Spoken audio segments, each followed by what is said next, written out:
This is a PokePress special report. And you did end up doing one more movie score. It was the third movie, Spell of the Unown, and it's maybe the score there isn't quite as famous. It was never released fully on CD or anything. But what was the sort of the atmosphere for that one? Well, that one, the main character was a little girl, and so the sort of the atmosphere of a lot of the cues had that in mind. So it was a little more, for lack of a better word, romantic and feminine, I guess.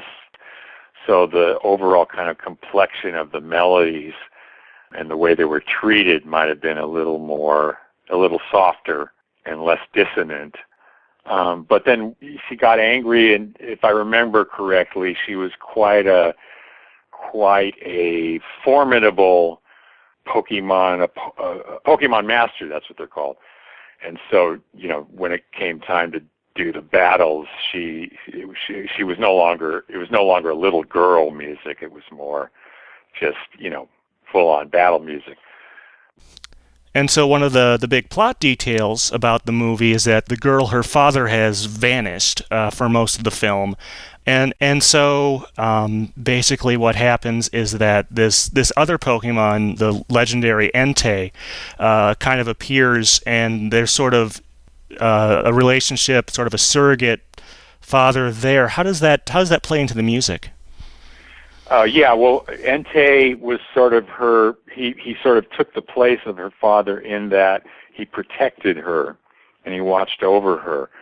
And he was very courageous, but he was kind of like the peaceful warrior. So the music was supposed to reflect that, and it had sort of almost a military kind of a feeling.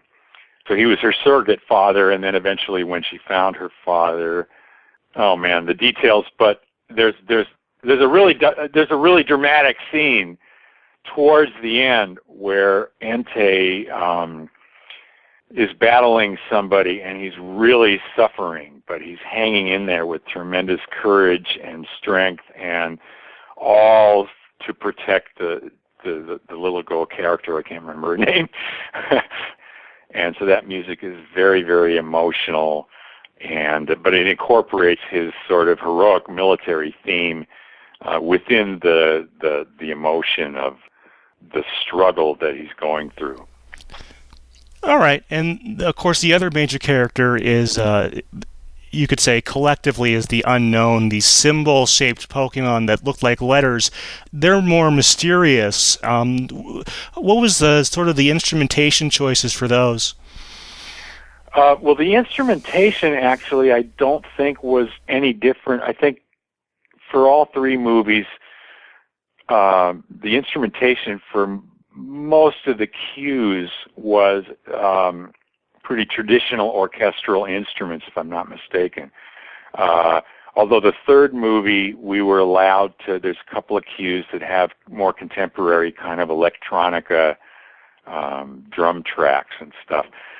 So the instrumentation generally was not particularly different, but the Unown music is very weird and sort of eerie sounding. It's almost like music from a horror movie or a mystery in, let's say, the 40s, or the 30s or 40s, in that it's harmonically kind of advanced and complex, as opposed to 99% of contemporary music, if not 100% of it, is not harmonically complex. In fact, nowadays the hit songs have maybe 3 chords, if that many. So my music in that movie is eerie in a classic traditional filmic way, rather than having strange electronic sounds or sound design create the eeriness. So it's all in the harmony and the melodies of the Unown themes and whatever they happen to be doing at the time. And after the third movie, they started using the Japanese scores for the remaining films. However, were you still involved in the series in any way? Did you work on the TV show at all? I did a little composing for the TV show for specific cues for which they didn't have already existing music. But what was great for me was that they started using the film music in the TV show, and because usually a composer makes more money from the television performances, the lion's share of our income it's called performance royalties when one of our shows is on. This has been a PokePress special report.